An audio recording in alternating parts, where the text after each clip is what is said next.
Bonjour les frères et sœurs. J'espère que vous allez bien ce matin. Amen.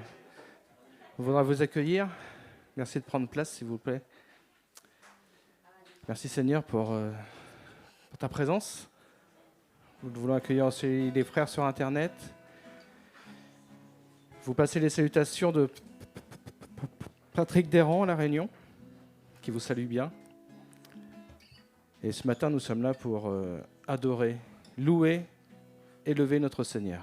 Amen. Amen. Parce qu'il nous fait du bien tous les jours. Même dans les moments difficiles, il est là. Il nous soutient. Donc merci Seigneur. Oui, Seigneur. Je vous propose de vous mettre debout. Nous allons présenter ce moment au Seigneur, car il est digne. Merci Seigneur, parce que tu es digne de recevoir la louange, de recevoir l'adoration, Seigneur. Merci Jésus, parce que tu es mort pour nous à la croix et tu as porté pour nous, Seigneur, nos fautes, nos péchés, Seigneur. Et grâce à cela, Seigneur, nous sommes devenus enfants de Dieu, Seigneur. Donc reçois, Seigneur, notre louange, notre adoration, Seigneur. Reçois notre reconnaissance, Seigneur. Loué soit l'Éternel. Ce matin, élevons nos voix pour louer l'Éternel, pour l'adorer de tout notre cœur. Amen. Alléluia. Exaltons ton nom pour qui tu es Seigneur. Alléluia. Nous t'accueillons Jésus dans ce lieu. Nous t'invitons Jésus dans ce lieu. C'est toi que nous venons adorer Seigneur. C'est vers toi que nous venons monter nos louanges.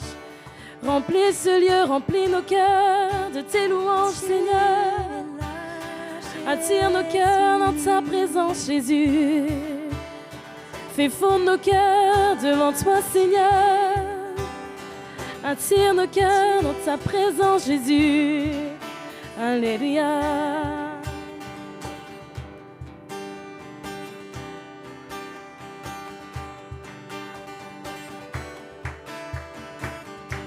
Béni soit ton nom quand je suis dans le lieu désert et que je marche solitaire.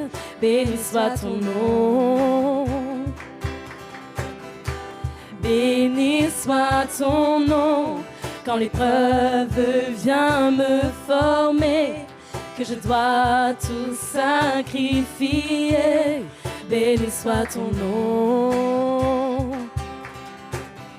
Pour tous tes bienfaits envers moi, je te louerai. Et dans les temps difficiles, je redirai, béni soit le nom du Seigneur. Béni soit ton nom, béni soit ton nom. Béni soit le nom du Seigneur. Béni soit ton glorieux nom. Oui, béni soit ton nom. Béni soit ton nom. Oui, Seigneur, quand je suis dans le lieu désert et que je marche solitaire, béni soit ton nom. Béni soit ton nom quand l'épreuve vient me former, que je dois tout sacrifier. Béni soit ton nom. Pour tous tes bienfaits envers moi, oh je te louerai, oh je te louerai. Et dans les temps difficiles, oui je te louerai, je redirai, béni soit le nom du Seigneur. Béni soit ton nom, béni soit ton nom, béni soit le nom du Seigneur. Béni soit ton gloire. Le nom du Seigneur, béni soit ton nom. Oh, béni soit le nom du Seigneur, béni soit ton glorieux nom. Chantons, béni soit le nom du Seigneur, béni soit ton nom. Oui, Jésus, béni soit le nom du Seigneur. Béni soit ton glorieux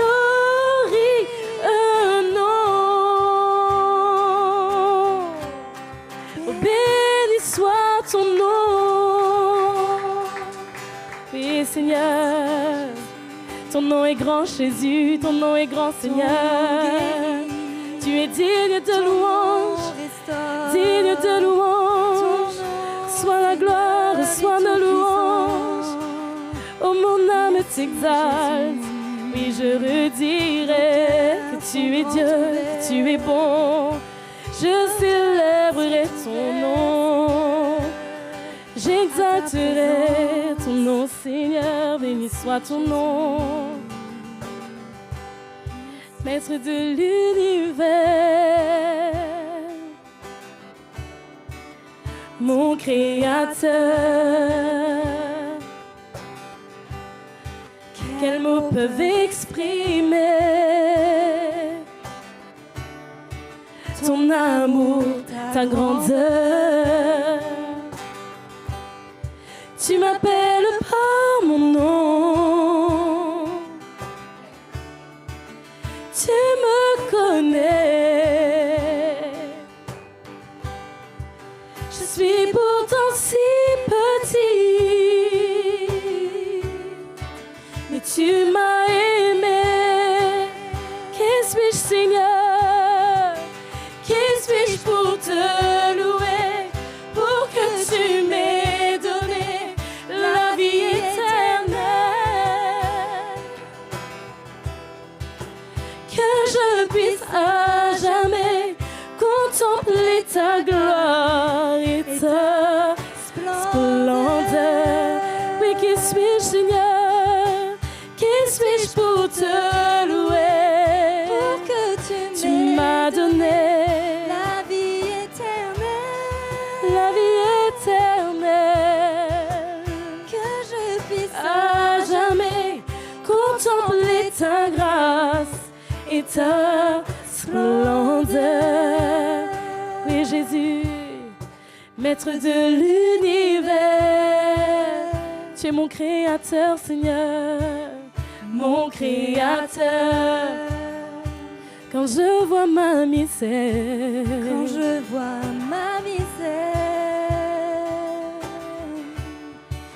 ta crainte vient dans mon cœur.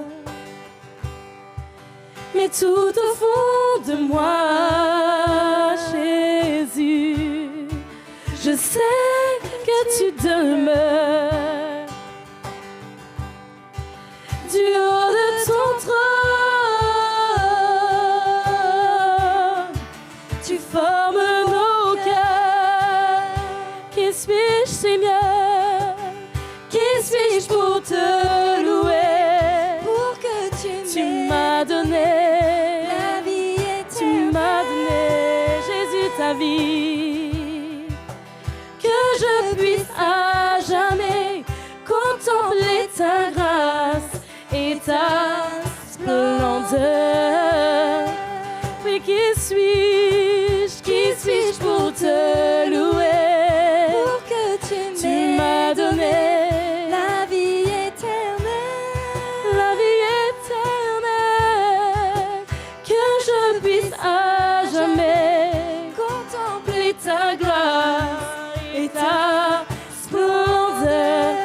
Oui, qui suis-je, Seigneur, pour te louer? Qui suis-je pour te louer? pour que tu M'aies donné, la vie éternelle, tu m'as donné ta vie, Seigneur. Que je puisse à jamais contempler ta grâce et ta splendeur. Oui, chantons que notre Dieu est grand, notre Dieu est grand, oui, louez-le. louez-le notre Chantons qu'il est grand, Dieu est grand, tous verront combien tu es grand, Jésus. Dieu est grand, Oui, Seigneur, nous voulons chanter que tu es grand. Notre Dieu est grand, louez-le. louez-le Louez-le, notre Dieu est grand. Dieu est grand, Tous verront sa gloire. combien Tous verront ta gloire, Seigneur.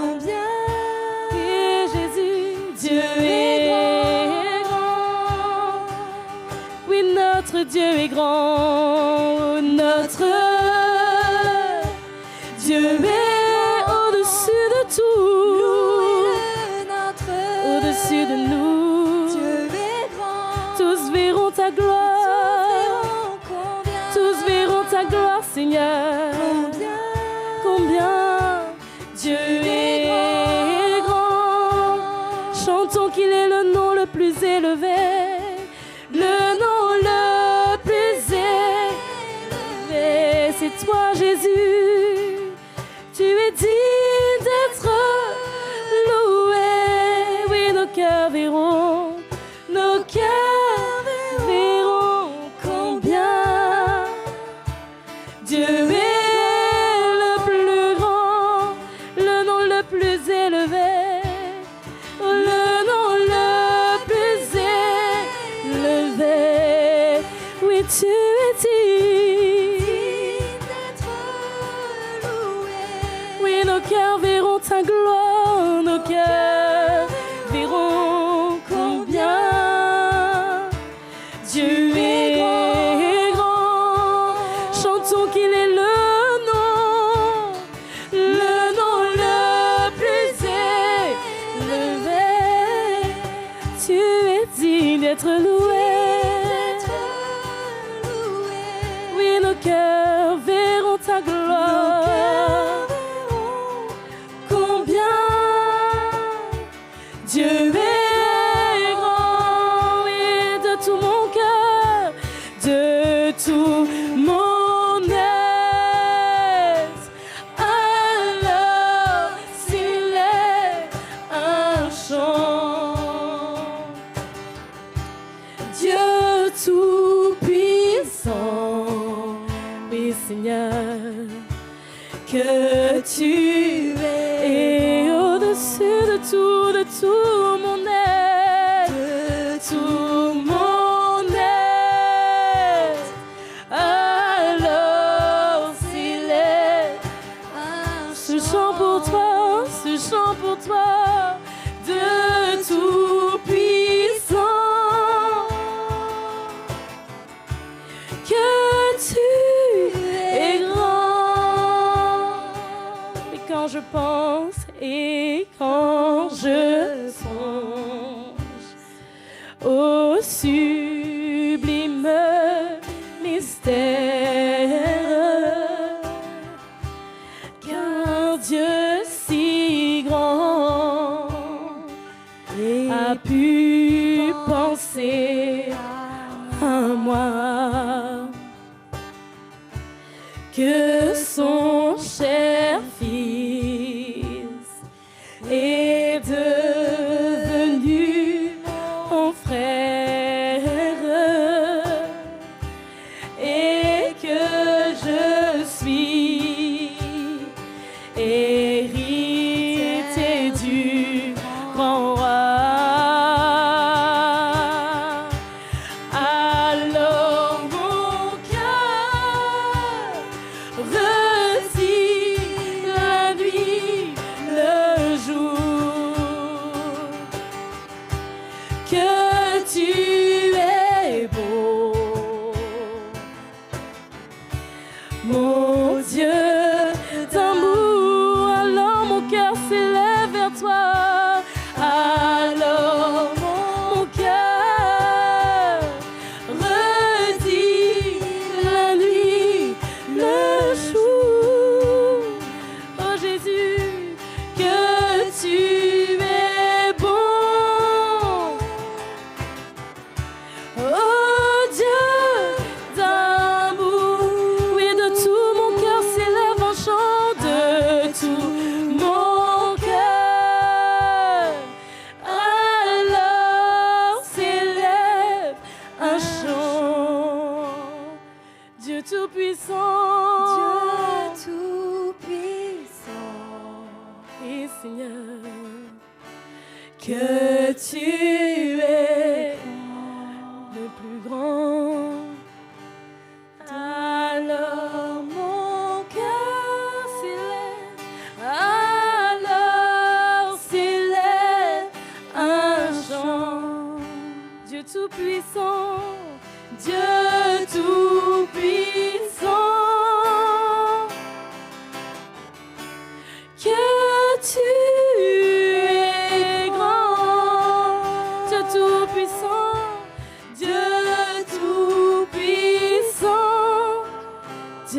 tout-puissant, que tu es grand,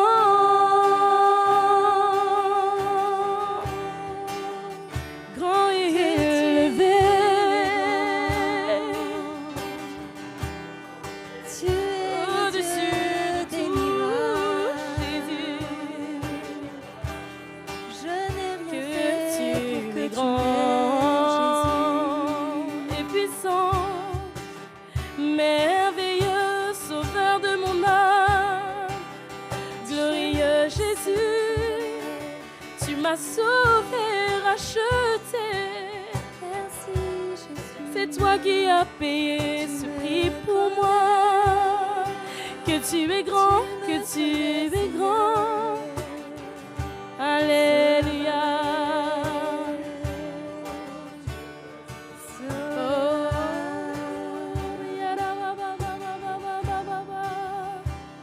Jésus, tu es saint.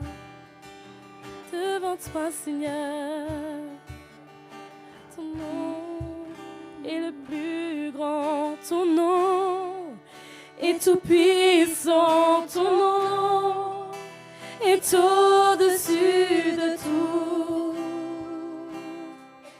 Puissance, autorité, royaume et dignité, ton nom est au-dessus de tout. Oui, chantons son nom, ton nom est le plus grand, ton nom, Seigneur. Et tout puissant, Oui, ton nom est au-dessus de tout. Toute puissance, puissance, autorité, royaume et dignité, ton nom est au-dessus de tout. Et les anges acclament, tu es saint, l'univers proclame ton nom, Seigneur. Tu es saint, tu es glorifié, Dieu très saint, à jamais tu es saint. Oui, nous, ton peuple, tout ton peuple crie, oh tu es saint, tu es saint, toi le grand je suis. Tu es saint, Dieu d'éternité, Dieu très saint, à jamais tu es saint. Oui, ton nom, Seigneur, ton nom est le plus grand, ton nom est tout puissant, Seigneur, est au-dessus de tout. Tu es au-dessus de nous, Seigneur, puissance, autorité, royaume. Tous s'inclineront devant toi, ton nom est au-dessus de tout. Oui, chantons ton nom est le plus grand, ton nom est tout puissant, ton nom est au-dessus de tout. Toute puissance, puissance, autorité, royaume et dignité, ton nom est au-dessus de tout. Et les anges acclament, tu es saint, l'univers proclame ton nom. Tu es saint, tu es glorifié, Dieu très saint, à jamais tu es saint. Oui, nous, ton peuple, tout ton peuple crie à toi, tu es saint, toi le grand je suis. Tu es saint, tu es éternité, Dieu très saint, à jamais tu d'éternité, Dieu d'éternité. Tu es saint, à jamais tu es saint. Dieu d'éternité, Dieu d'éternité. Tu es saint, à jamais tu es saint. Oui, Seigneur, Oui, qui est comme toi, qui est semblable à toi, Seigneur. Tu prends nos souffrances, Jésus. Tu es merveilleux, Jésus. Ta présence nous environne. Ta présence est Tu prends toujours là avec nous. Prends tout, Nous Jésus. ressentons combien tu nous aimes. Sois magnifié. Dieu d'éternité, sois élevé. Jésus, Tu prends tout, Jésus. oh Seigneur, tu es merveilleux, Jésus. Tu es merveilleux, Seigneur. Oui, Seigneur Jésus. Je n'ai rien fait pour que tu m'aimes, Seigneur. Yes, Lord. Tu t'es sacrifié librement, Seigneur Jésus, pour moi. Alléluia. Et aujourd'hui, tu veux prendre toutes nos peines, nos souffrances, Seigneur Oui, Jésus. Jésus, tu es là. Nos faiblesses sont rien à tes yeux, Seigneur. Ton amour est grand, Seigneur. Il surpasse toute intelligence, Jésus. Jésus, Ta bonté, Seigneur, ta paix c'est- vient surpasser toutes les peines, toutes les souffrances, Jésus. Oui, Jésus. Parce que tu es un Dieu de miracles, Seigneur. Alléluia, Alléluia. Parce que tu relèves, Seigneur, Tu es celui qui relève, l'homme accablé, Seigneur. tu es celui qui restaure. Tu places ton trésor en nous, Jésus. Tu nous donnes la vie éternelle, Seigneur. Merci pour ton amour, Jésus, qui surpasse tout, Seigneur. Inconditionnel. Inonde nos cœurs, Seigneur, de ta présence, Seigneur. Nous avons tellement besoin de toi, Jésus. Alléluia, Alléluia. Merci, Seigneur. Tu prends, Seigneur, toute la place. Tu prends tout, Jésus. Tu es là, Jésus. Ton esprit Merci pour ton vient nous Saint-Esprit. visiter, Jésus. Merci, Jésus. Dans les épreuves autour de moi, Seigneur, mon cœur se tourne vers toi, prêt à entendre ta voix. Quelles que soient les situations et même les persécutions, je reste dans tes voies.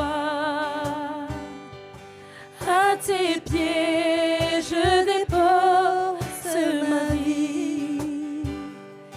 Mes faiblesses à tes yeux ne sont rien, ne sont rien. Je veux être un témoin de ton amour pour te servir, avec un cœur pur, te rendre gloire, car tu m'as sauvé, tu es notre berger, tu es notre berger. Oui, dans les épreuves autour de moi, Seigneur, mon cœur se tourne vers toi, prêt à entendre ta voix. Quelles que soient les situations et même les persécutions, je reste dans tes voies. À tes pieds, je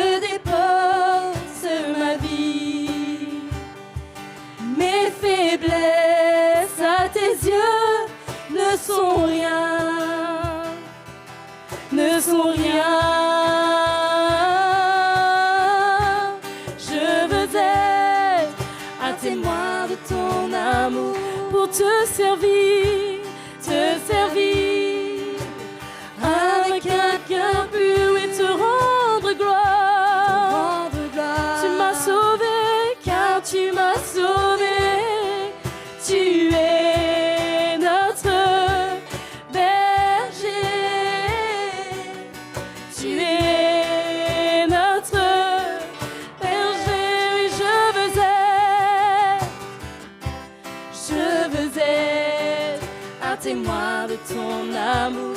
Pour te servir, toi seul te servir.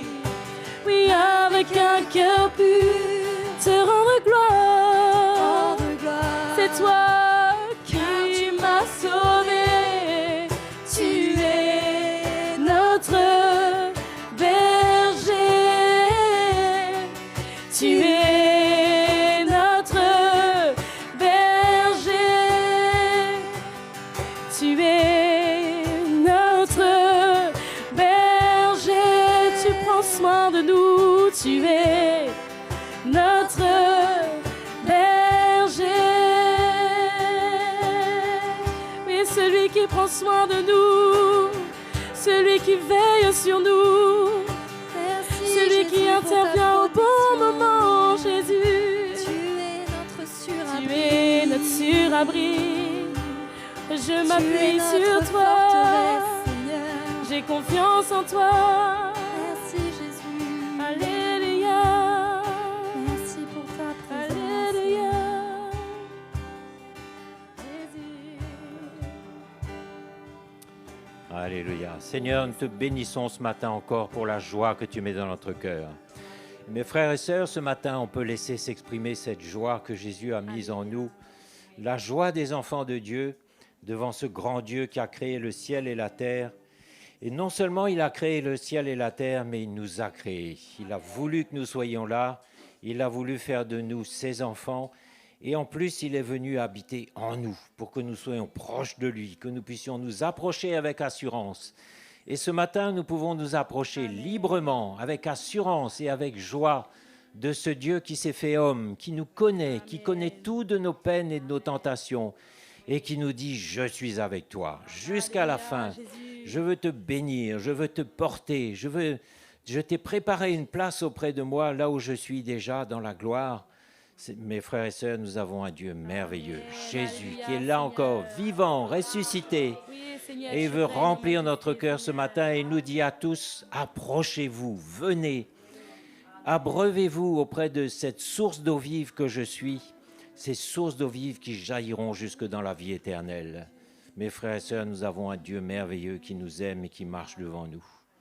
Alléluia. Bienvenue, bienvenue mes frères et sœurs. On vous accueille ce matin avec joie encore. Et on veut accueillir tout d'abord Bruno et Cathy qui nous ont fait la joie d'être là avec nous.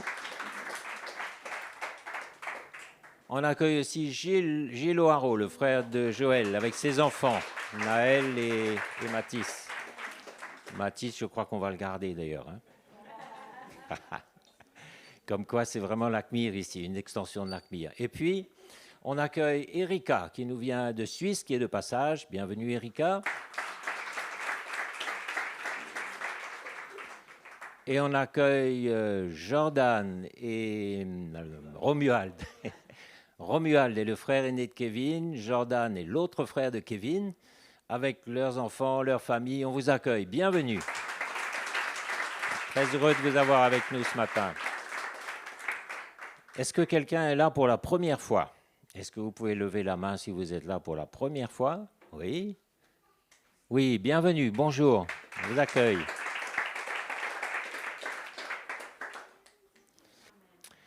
Voilà, ben écoutez, on va prendre un petit temps pour l'offrande. L'offrande, c'est un moment important dans nos vies. C'est un moment de manifester notre cœur. Et c'est tellement une joie de soutenir le programme du Seigneur. Vous voyez comment le programme du Seigneur avance. Une nouvelle antenne dans le sud, ça vaut la peine de... On pourrait applaudir, hein? Avec une nouvelle antenne, des nouveaux frères et sœurs. Et puis tout ce que le Seigneur fait ce matin. L'équipe à Maurice a prié pour Mickey et son équipe qui partent au Gabon, voir Agapé. Ça, c'est quelque chose qui nous réjouit aussi. Et on va prier pour ça, soutenir avec nos finances. Et ça continue, il y a un grand programme. Il y a le frère Clarence qui est en ce moment même à Périgueux. Donc, le royaume de Dieu est actif. Les serviteurs de Dieu sont sur le terrain. Nous nous soutenons derrière. Alors, on peut vraiment se réjouir et on va soutenir encore ce matin. On a une occasion de soutenir tout cela de tout notre cœur.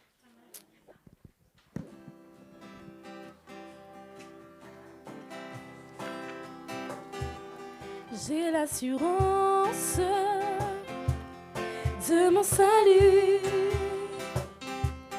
par la présence du Seigneur Jésus. Son sang m'a lavé, m'a racheté, et l'Esprit Saint régénéré. C'est mon histoire, c'est là mon chant.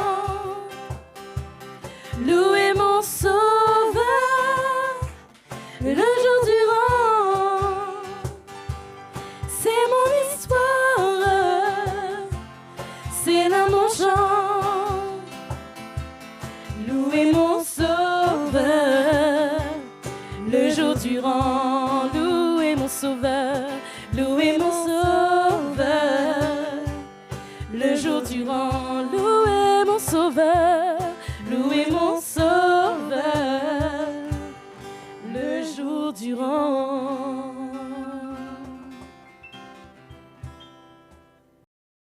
Bonjour tout le monde. C'est une joie d'être ensemble ce matin. Donc on veut s'encourager toujours au travers de la parole de Dieu ce matin.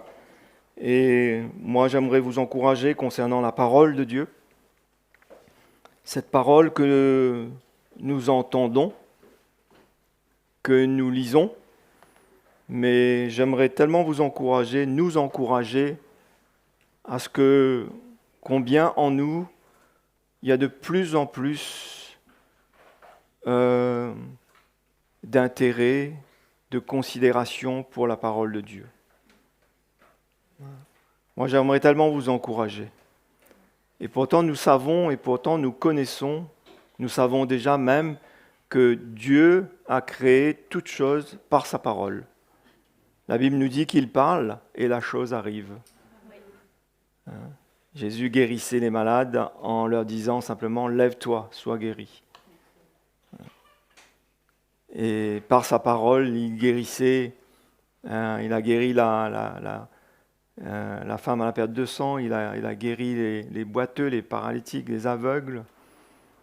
Et par sa parole, il leur disait aussi, ta foi t'a sauvé, il leur donnait le salut. Nous avons, nous, la parole de Dieu à notre disposition, nous pouvons la lire. Et dans la parole de Dieu, c'est la parole de Dieu. Donc Dieu nous parle et nous devons la prendre telle qu'elle est, comme telle, c'est-à-dire comme Dieu nous parle. Comme nous-mêmes, quand nous parlons à quelqu'un, on aimerait bien aussi qu'il nous écoute, qu'il entende. Par exemple, nos enfants, qu'ils puissent faire ce qu'on leur dit. Nous sommes les enfants de Dieu. Et tous ceux qui ne connaissent pas le Seigneur, ce sont des créatures de Dieu. Dieu les aime, Dieu les appelle aussi. Et il voudrait qu'ils puissent entendre sa parole. Dieu a un message. Il a même un message pour nous encore ce matin, même si on est dans le Seigneur depuis plus de beaucoup d'années, 30 ans, 40 ans, je ne sais pas, mais pour autant, le Seigneur a toujours un message pour nous. Il a quelque chose qu'il veut nous dire. Dieu a quelque chose à nous dire particulièrement. Il a quelque chose à me dire, même moi ici qui parle, il a quelque chose à me dire, il a quelque chose à vous dire dans votre vie, dans votre situation, dans votre foyer, là où vous êtes. Il veut vous dire. Et la première chose qu'il veut nous dire, quand il l'a rencontré, ça va me revenir. Il faut que tu naisses de nouveau. Nicodème, oh là là. Nicodème était un grand homme, si on peut dire, parmi les Juifs, sacrificateur, homme religieux, qui connaissait la loi juive, qui connaissait la loi de l'Ancien Testament. Mais la première chose que Jésus lui dit, il l'arrête quelque part parce qu'il voulait même montrer au Seigneur, il dit au Seigneur qu'il n'y a personne qui peut faire ces miracles que tu fais s'il n'est envoyé de Dieu, s'il ne vient de Dieu. Mais Jésus, c'est comme si qu'il l'arrête quelque part pour lui dire qu'on ne va peut-être pas avoir une discussion ou un échange, je ne sais pas dans quel terme peut-être que le Seigneur pensait, mais Jésus l'arrête et lui dit, Nicodème, il faut que tu naisses de nouveau. Tu ne peux comprendre les choses du royaume de Dieu si tu ne nais de nouveau. C'est le b.a.-ba, c'est le numéro 1. D'accord ? Avant d'aller plus loin, le Seigneur veut nous donner le salut éternel. Il veut nous donner l'assurance de la vie éternelle. Il veut nous donner l'assurance que si demain nous quittons cette terre ici-bas, ben nous allons auprès de lui. D'accord ? Ça, c'est le plus grand cadeau, mes frères et sœurs. Il n'y a pas plus grand que ça. Il n'y a pas plus grand que ça. On peut faire certaines choses pour le Seigneur. Même Jésus a dit aux disciples que vous ferez même des plus grands miracles que moi. Jésus leur a dit ça. D'accord ? Mais ce n'est pas ça qui est la plus grande chose devant le Seigneur. La plus grande chose, c'est Dieu qui l'a fait. Il a donné sa vie pour nous, il est mort pour nous. Il a pris nos péchés sur la croix. Il nous a réconciliés avec le Père. Et c'est pour cela que Jésus disait toujours, heureux ceux qui ne m'ont pas vu et qui auront cru en moi. Et il disait à tous ceux qui venaient, ta foi, parce que tu as cru en moi. Non seulement que je pouvais te guérir, mais ta foi t'a sauvé. Et même les gens qui venaient rechercher une guérison, et ils ne pensaient pas au salut de leur âme, mais Jésus leur disait, parce qu'ils avaient tellement de foi dans le Seigneur, ils voyaient vraiment le Seigneur comme le Messie, comme le Sauveur, mais ils voyaient qu'ils avaient suffisamment de foi, et il leur disait, ta foi t'a sauvé. Et pour autant, ils venaient pour la guérison de leur corps. Donc c'est le numéro 1, mes frères et sœurs. D'accord ? Et c'est ce que la Bible nous dit. Si tu crois dans ton cœur, si tu confesses de ta bouche le Seigneur Jésus, tu seras sauvé. C'est à la distance d'une prière. C'est pour cela que nous sommes réconfortés et nous sommes rassurés, quand un de nos membres, si on peut dire, dans le corps, de nos frères, de nos sœurs, partent et quittent cette terre. J'ai déjà vu même, et peut-être vous aussi, des circonstances un peu plus difficiles, quand c'est quelqu'un d'un peu plus jeune, mais le Seigneur a toujours su réconforter les siens, sa famille, la famille, les parents. Ça, c'est le Seigneur. Et c'est vrai que nous restons toujours un petit peu avec quelque chose, mais au fond de nous, ce n'est pas le trouble qui demeure en premier, mais c'est la paix de Jésus. Et le Seigneur nous dit qu'un jour, nous comprendrons toutes choses, un jour nous connaîtrons toutes choses. Tous ceux qui sont dans le Seigneur, qui partent auprès du Seigneur. C'est la meilleure place.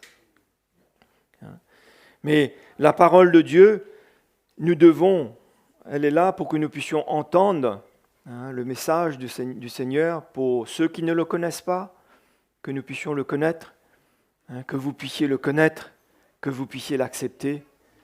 Et ceux qui le connaissent, comme c'est écrit dans le livre de Psaumes, que ta parole est une lampe à mes pieds.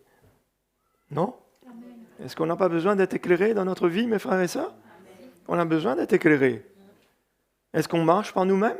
Pas du tout. Non. On marche avec humilité. On marche avec crainte. Merci Seigneur que tu sois venu dans ma vie. Merci que tu as sauvé mon âme. Tu habites dans mon cœur. Tu es avec moi tous les jours. Et c'est toi qui me diriges. Et c'est toi qui me conduis. Oui, vrai, c'est vrai, je vois. Vous voyez, non ? La lumière du Seigneur dans notre vie de tous les jours qui nous éclaire, qui nous parle, qui nous conseille, qui nous dirige. Et ça, c'est la parole de Dieu. Donc, elle est une lampe à nos pieds, une lumière sur notre sentier. Elle nous dirige, elle nous conseille, elle nous éclaire. Dans mon foyer, elle m'éclaire, elle me parle. La Bible nous dit que la parole de Dieu ne retourne pas à Dieu. Cette parole que nous entendons dans notre cœur, qui tombe dans notre cœur, ne retourne pas à Dieu sans accomplir ses effets et desseins. Donc, si on entend sa parole aujourd'hui, si aujourd'hui on n'arrive pas, mais elle ne va pas nous quitter. parce que Dieu veut accomplir ses effets et ses desseins. Si je vous donne un exemple, hein, si j'ai une situation avec ma femme à la maison et que je n'arrive pas à surmonter, à régler, j'arrive pas à vivre ce que Dieu me demande dans sa parole, la parole de Dieu viendra toujours. Pas pour me condamner, pas pour me juger, mais pour m'encourager, pour me dire, et le Seigneur ne nous lâche pas, mes frères et sœurs. Ça, c'est l'amour de Dieu pour nous. C'est pour ça que je vous dis que c'est quelque chose que nous devons de plus en plus considérer, c'est-à-dire comment notre approche avec la parole de Dieu, notre considération pour la parole de Dieu, la manière dont on entend le Seigneur nous parler. C'est vrai qu'on ne parle pas de perfection, c'est vrai que personne n'arrive peut-être du premier coup, mais on ne parle pas de perfection ici. Je voudrais lire avec vous ce matin dans le livre des Hébreux, ce texte, dans le chapitre 3 et le verset 7. L'auteur du livre des Hébreux parle aux chrétiens de la Nouvelle Alliance, ces Hébreux, ces Juifs, chrétiens, et peut-être qu'il y avait des païens aussi dedans, je ne sais pas, mais en tout cas ce sont des Hébreux, des Juifs, qui étaient nés de nouveau. Il leur parle à eux, d'accord, en tant que chrétiens, et il leur donne l'exemple du peuple juif dans l'Ancienne Alliance. D'accord ? Et le peuple des Hébreux qui était en train de vouloir retourner en arrière, rétrograder, ne plus persévérer avec le Seigneur. Et le Seigneur, par l'auteur qui parle ici, il leur dit, au verset 7 du chapitre 3 des Hébreux, « C'est pourquoi, selon ce que dit le Saint-Esprit, comme ce matin, pareil, le Saint-Esprit nous parle ce matin. Il est dans notre cœur, il est au milieu de nous. Et même si quelqu'un n'est pas un enfant de Dieu, il n'est pas né de nouveau, il n'est pas chrétien, il n'a pas fait encore cette expérience de la nouvelle naissance avec le Seigneur, le Saint-Esprit peut lui parler aussi, d'accord ? Que ce soit clair. Dieu peut parler à n'importe qui, n'importe quand. Ça, ce n'est pas un problème. Donc, selon ce que dit le Saint-Esprit, aujourd'hui, si vous entendez sa voix, n'endurcissez pas vos cœurs. Comme lors de la révolte, c'est-à-dire comme ce peuple d'Israël avec Moïse dans le désert avait fait. Au jour de la tentation dans le désert, où vos pères me tentèrent pour m'éprouver, et ils virent mes œuvres pendant 40 ans. Et le Seigneur continue à dire, il dit aussi, je fus irrité contre cette génération, et je dis, ils ont toujours un cœur qui s'égare. Ils n'ont pas connu mes voies. Je jurai donc dans ma colère, ils n'entreront pas dans mon repos. Et donc, l'auteur, là, il cite ce passage de l'Ancien Testament, et de l'exemple du peuple juif, et il a dit au verset 12, il a dit, prenez garde maintenant, vous, que vous êtes en train d'entendre la parole de Dieu. Et surtout, je suis en train de vous dire le mauvais exemple qu'il ne faut pas suivre. Prenez garde que ce que je vous dis ne tombe pas dans un mauvais terrain, mais qu'elle puisse tomber, cette parole, dans un bon terrain, le terrain de votre cœur, un cœur ouvert, un cœur tendre, un cœur qui considère la parole de Dieu. Parce que Dieu ne parle pas en vain. Il prenait garde, frères, mais surtout qu'il parlait là des chrétiens, que quelqu'un d'entre vous, de vous, n'ait un cœur mauvais et incrédule au point de se détourner du Dieu vivant. Ça, c'est toujours l'extrême qui nous guette. Cet extrême, c'est-à-dire de se détourner de Dieu. Alors, vous allez peut-être dire, mais ça ne peut pas arriver, c'est pas possible. Si, ça peut arriver. C'est vrai qu'il faut que quelqu'un aille loin pour ça. Mais ça peut arriver. C'est pour ça que Dieu parle, afin qu'on n'arrive pas là. Parce que nous ne réalisons pas, nous. On ne réalise pas qu'un petit peu d'endurcissement, vous savez que l'endurcissement, c'est un processus. Bon, moi, je ne vais pas vous faire un cours ici, mais je dis toujours, quand je lis ça, quand je pense à ça, Je travaille dans le bâtiment, je pense toujours à ce que je connais dans le bâtiment, hein, quand on veut sceller, coller, fixer. Il y a des matériaux qu'on utilise, des produits qu'on utilise, il y a un processus. Si vous prenez le plâtre, quand on le prépare, il est liquide, ensuite il commence à durcir, et au fur et à mesure, il arrive à son point, je ne sais pas après, mais de durcissement. Mais c'est un processus. Et le cœur, c'est comme ça. D'accord ? C'est pour ça que, attention, de dire, mais moi non, moi jamais. On ne peut pas dire ça. Pierre a dit ça. Moi, Seigneur, je ne te renierai jamais. Vous connaissez l'histoire de Pierre ? Vous connaissez ou pas ? Oui. C'est écrit dans la parole de Dieu. Moi, je ne te renierai jamais, Seigneur. Tu ne sais pas combien je t'aime, moi. Moi, je suis prêt à aller, à faire, à donner ma vie pour toi. Jésus lui a dit, ah ouais. Il a dit, ce soir même, tu vas me renier. Sérieusement. Vous voyez que nous-mêmes, on ne peut pas mettre notre confiance dans notre chair, en nous-mêmes. On ne peut pas. On ne peut que se reposer dans la parole de Dieu.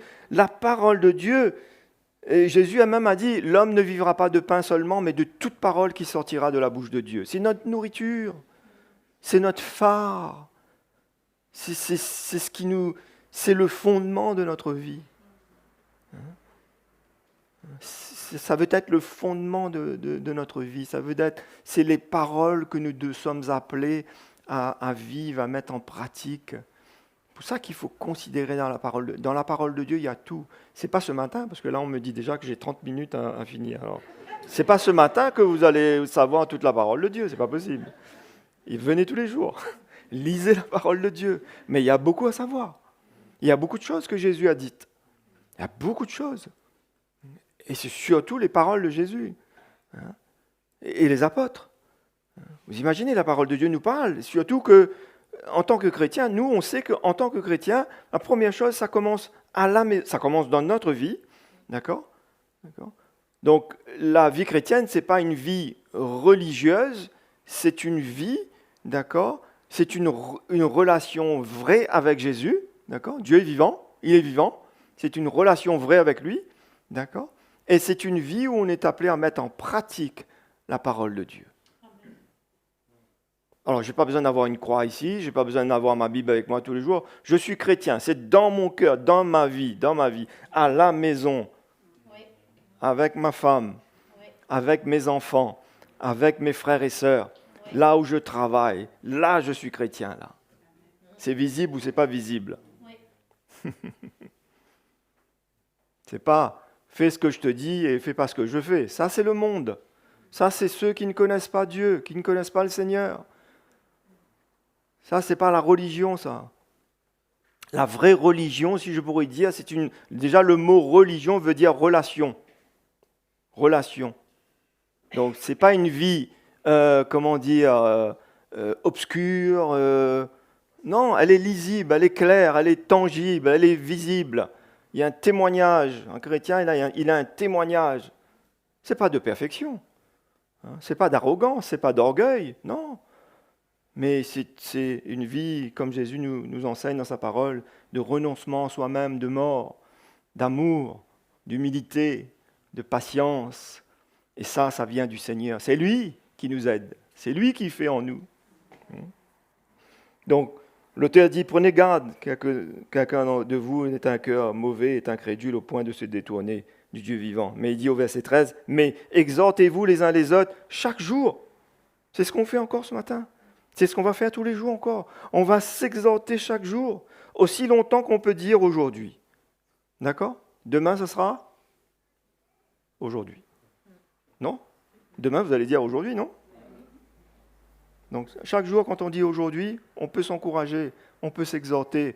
Et chaque jour, nous sommes appelés à ne pas endurcir notre cœur quand Dieu parle. C'est dur, c'est difficile quelquefois, mais, mes frères et sœurs, si nous ne voyons pas le danger, on peut s'éloigner, on peut se détourner, on peut se perdre, on peut se détruire, on peut détruire les autres. Mais la parole de Dieu, elle construit. La parole de Dieu, c'est une parole qui construit. Elle produit des miracles. Moi, je suis limité, moi. Moi, j'essaye de dire mes mots, voilà. Mais Dieu, lui, là, par son Saint-Esprit ce matin, il peut toucher le cœur de n'importe qui. C'est lui qui peut emmener le phare, la lumière, là où il faut, comment il faut. Ça, c'est merveilleux, ça. Ça s'appelle le ministère du Saint-Esprit. Donc, au verset 14, donc, aussi longtemps qu'on peut dire, verset 13, aujourd'hui, afin qu'aucun de vous ne s'endurcisse par la séduction du péché. Et le péché, la séduction du péché, c'est un processus. Un petit peu de péché emmène un autre petit peu de péché, et ainsi de suite. Ça, c'est l'œuvre du diable, hein, le grand cuisinier pour le péché, hein, avec toutes ses recettes. Mais Dieu, c'est celui qui est venu.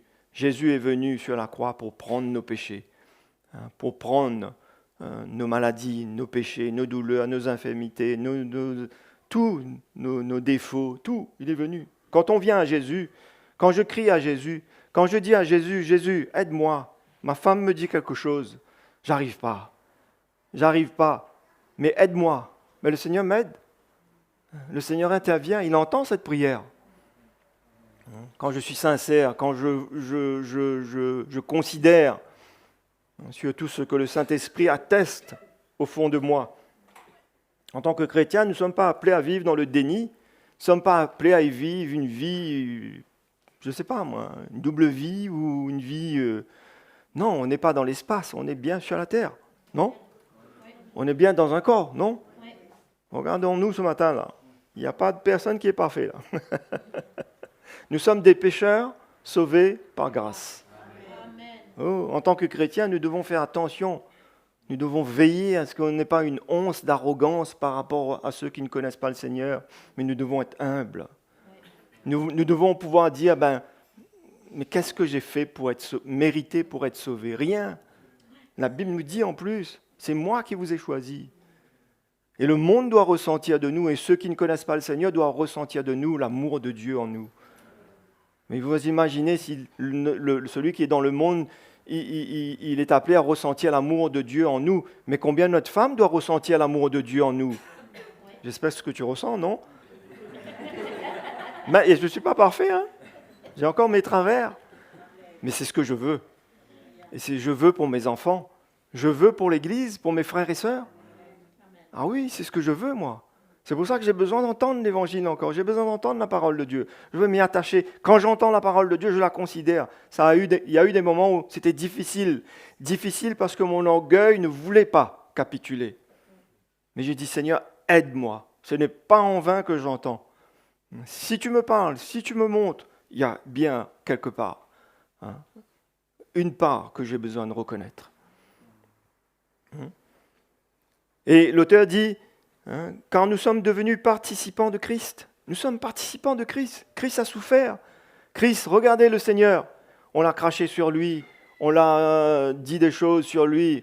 Et même en le mettant sur la croix, en mettant les clous, en le perçant, il y a un qui lui a donné du vinaigre à boire au lieu de l'eau. Il dit, Père, pardonne-leur. Ça, nous devons toujours... C'est notre exemple, c'est notre modèle. C'est là où nous devons toujours puiser notre inspiration. Afin qu'on ne rende pas le mal pour le mal. Afin qu'on puisse toujours manifester l'amour du Seigneur. Afin qu'on puisse toujours pardonner. Combien de fois le Seigneur nous parle par sa parole de pardonner ? Et on dit Amen à l'église. Et on est plus ou moins d'accord à l'église. Mais quand on rentre chez nous, paf ! Je ne te pardonne pas. Je ne te pardonne pas.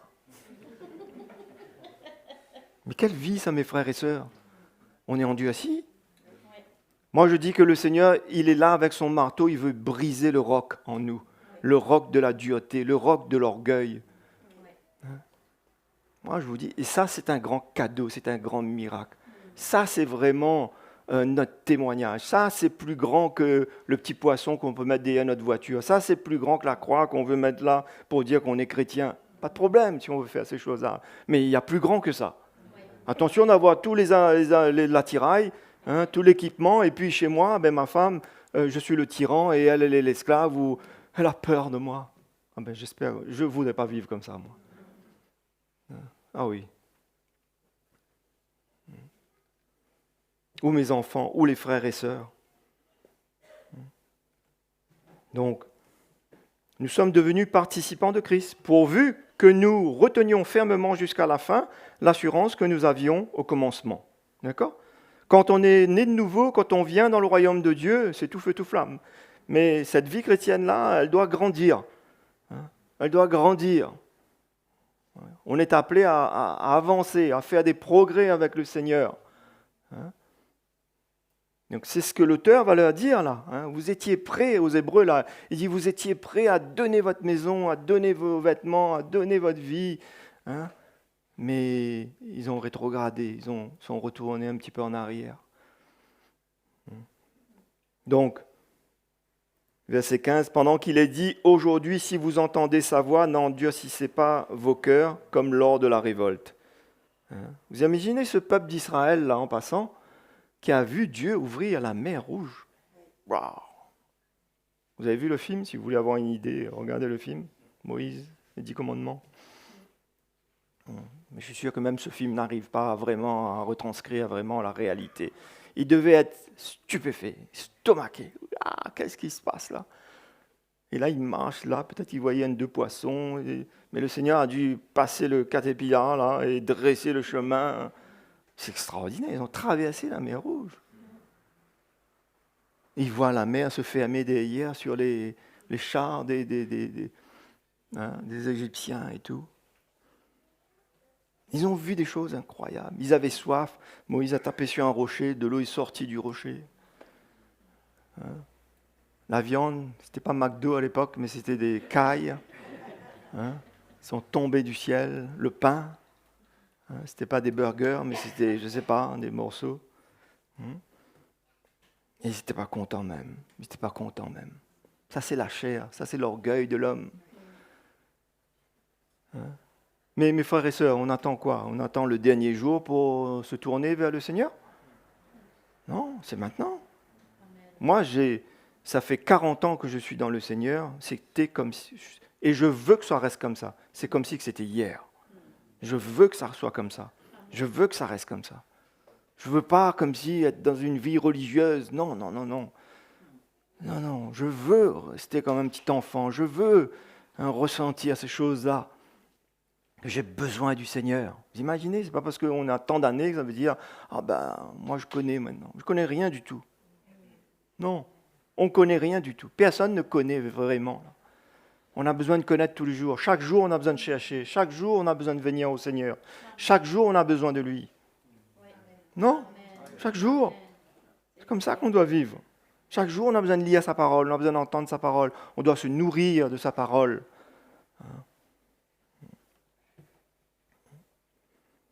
Donc, on voit comment le Seigneur était irrité, parce qu'ils n'ont pas obéi à la parole. Au chapitre 4, on va lire ce dernier verset ici. L'auteur nous dit au chapitre 4, verset 1er, « Craignons donc », d'accord ? C'est ça qu'il doit avoir dans notre cœur, une crainte. La parole de Dieu, ce n'est pas la parole d'un homme. Mais on doit avoir une crainte dans notre cœur.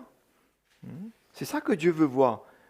La bonne terre, c'est quoi? C'est un cœur qui est humble, qui veut être disposé. C'est pas où on comprend. Non, Dieu ne demande pas de comprendre. On comprend tout, non. On sait que Dieu existe. On sait que le Seigneur veut nous sauver. On sait qu'il y a une vie après la mort. On sait que le Seigneur veut nous donner cette vie éternelle-là. On sait qu'on a besoin de lui. On sait qu'on ne peut pas s'en sortir par soi-même. On ne peut pas. Combien de personnes, moi j'en ai rencontré, peut-être vous aussi, même des gens riches. Un jour, j'ai rencontré quelqu'un et il m'a dit, tu sais, j'ai tout gagné, j'ai tout eu, j'ai de l'argent. Et il avait 3 cancers et ses jours étaient comptés et on lui a parlé du Seigneur. Ben voilà. Mais il n'avait pas la paix. Il ne savait pas où il allait. Mais c'est merveilleux, mes frères et sœurs, d'avoir l'assurance de la vie éternelle, non? Et on n'a rien à perdre en plus, non? On n'a rien à perdre en plus. À part les souffrances et le péché, ben franchement, si on savait que ça valait la peine le péché, ben franchement, peut-être que même Dieu aurait fait les choses autrement. Mais le péché, ça détruit, non? Ben, ça détruit, non? Ça détruit. Ça détruit les vies, ça détruit les familles, ça détruit les foyers, ça détruit le monde. C'est le péché qui détruit le monde.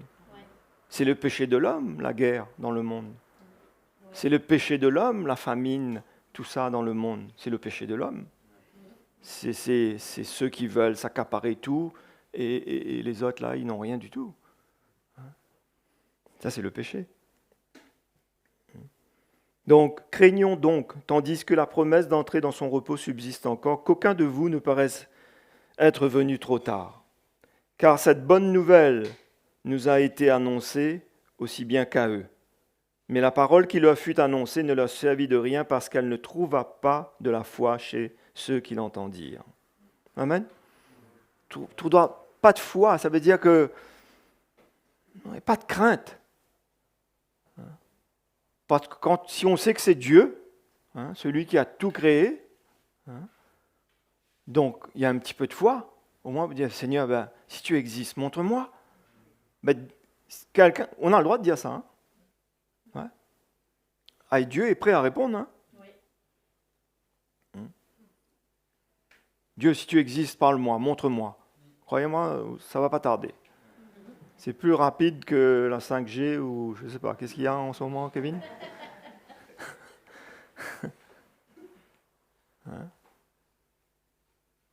Seigneur, si tu existes, montre-moi. Seigneur, tu m'appelles? Vous savez qu'il n'y a pas de hasard avec le Seigneur. On ne se retrouve pas dans la présence de Dieu par hasard. Il n'y a pas de hasard. Le Seigneur ne sauve pas quelqu'un dans une famille par hasard. Non. Moi, j'ai la foi dans ma famille, au sein de mes frères et sœurs. Il y a beaucoup qui sont venus après moi. Et par moments même, je dis, Seigneur, c'est une montagne, comment ça va se passer? Comment je vais faire, moi? Mais il m'a dit juste, prie, fais-moi confiance. Prie, fais-moi confiance. Et serre-moi. Et le Seigneur a commencé l'un avec l'autre après. Et ce n'est pas fini. Et puis après, c'est chacun qui décide pour lui. Ce que Dieu nous demande, c'est nous qui le connaissons de témoigner, de semer sa parole. Chacun doit décider. Mais personne ne pourra arriver devant Dieu et lui dire « je ne savais pas ». Personne. Ça, que ce soit mon frère dans la chair, que j'aime énormément, que j'ai tout prié pour lui, je dis « Seigneur, sauve-le, sauve-le ». Mais si il ne veut pas accepter Jésus, s'il renie le Seigneur, s'il n'en veut rien, je ne peux pas décider pour lui. Je ne peux même pas décider pour mes enfants. Chacun doit décider pour lui. Mais ce qui est merveilleux, c'est que la parole de Dieu, c'est une parole d'amour. C'est une main tendue. C'est vraiment la main du Sauveur. Comme on est dans le gouffre ou en train de se noyer, le Sauveur qui veut nous sauver.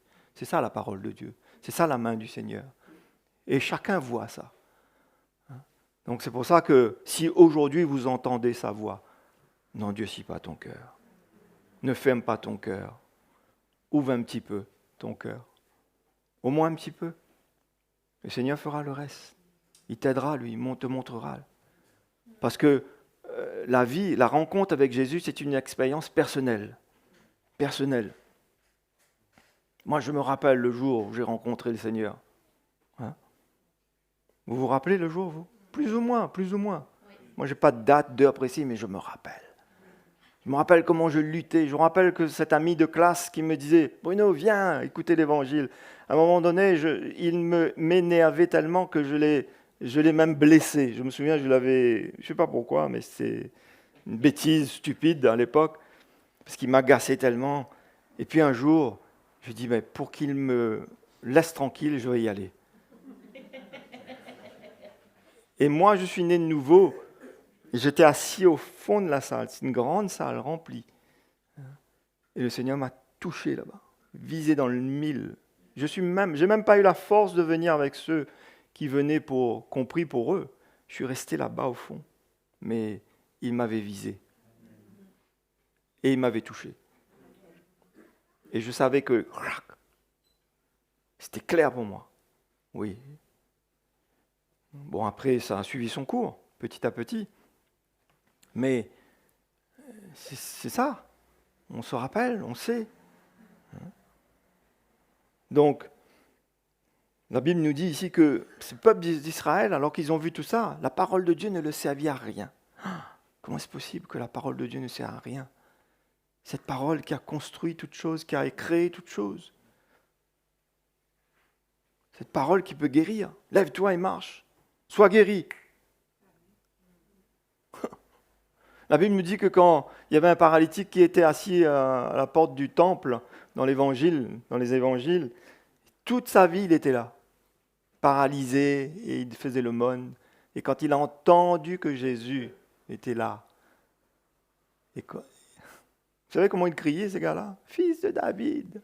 Les gens voulaient le faire taire, mais il criait encore plus fort encore. Mais Jésus n'était pas insensible, hein, il n'était pas agacé avec les cris. Et ce paralytique-là, quand Jésus est venu, il l'a guéri. La Bible nous dit qu'il sautait comme un cabri. Enfin, moi je dis comme un cabri, mais il sautait, il dansait. Et certainement. Et les pharisiens, les juifs étaient agacés. Et même à un moment donné, il va leur dire mais vous dites ce que vous voulez, mais moi je sais qui il est. Je sais qu'est-ce qu'il a fait pour moi. Par sa parole, lève-toi et marche. Vous croyez que Jésus ne peut pas toucher votre vie aujourd'hui? Vous croyez que Jésus ne peut pas prendre soin de votre cœur, de votre âme, de vos problèmes, de votre santé psychique, physique?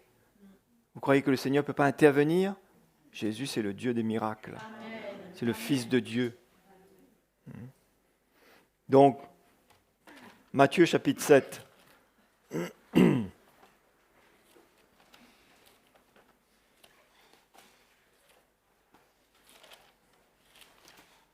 Très important, ce qu'on partage ce matin, de ne pas avoir un cœur endurci, d'avoir un cœur tendre. Vous savez, un cœur endurci, mes frères et sœurs, c'est comme une terre dure, non? Vous vous rappelez, même Jésus a même donné cette parabole des terrains. Il dit il y a 4 terrains différents, d'accord? Il y a un terrain dur, un terrain rocailleux, un terrain épineux, et il y a la bonne terre. Il y a un seul terrain qui est approprié pour que cette semence puisse tomber dedans et porter du fruit. Mais c'est vrai qu'une terre dure, un cœur dur. Bon, le Seigneur arrive, lui, parce que sa parole est aussi un marteau piqueur.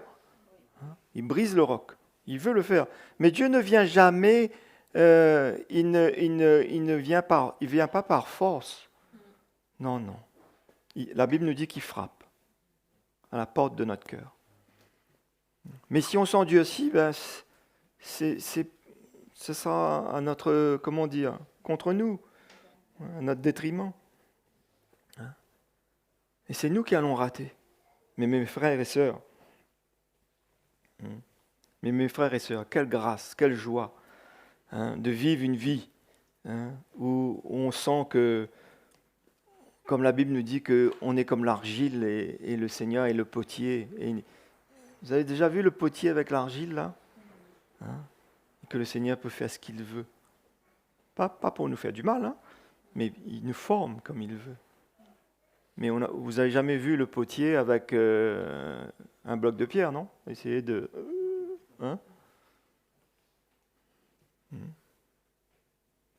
Mais ça, c'est une vie avec le Seigneur, ça.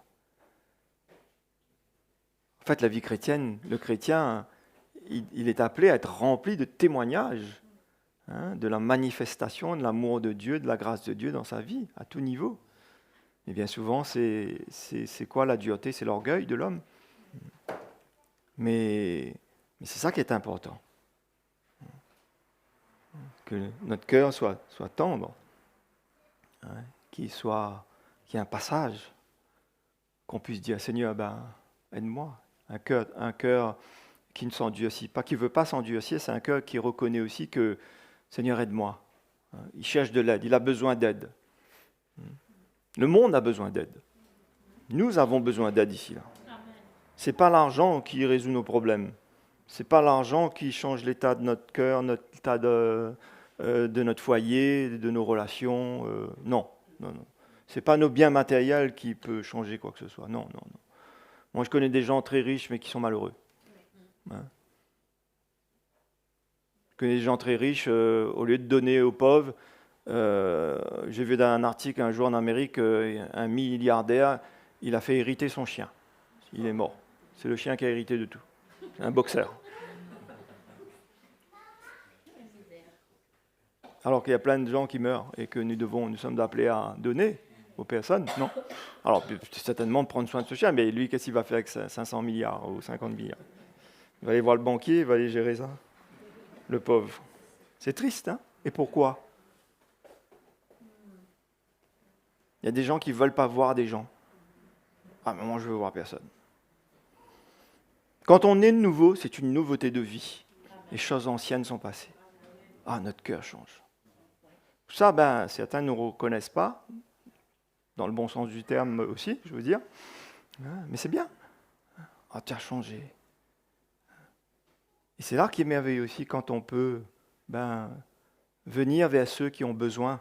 On a quelque chose à leur donner, pas qui vient de nous, qui vient du Seigneur, que Jésus a fait en nous, qui vient du Seigneur. Moi, j'ai vécu dans une famille qui n'était pas dans le Seigneur. On a eu beaucoup de souffrances, beaucoup de choses.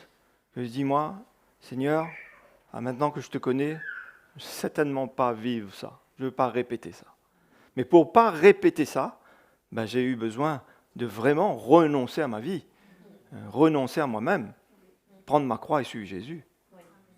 Et aujourd'hui, mon amour pour mes filles, pour ma femme, ça va, non? C'est OK. Mais moi, je suis encouragé. Je dis ça pour m'encourager. Parce que je les aime. C'est ça que je veux dire. Ça n'a pas diminué. Ça ne peut pas diminuer. Non. Oui.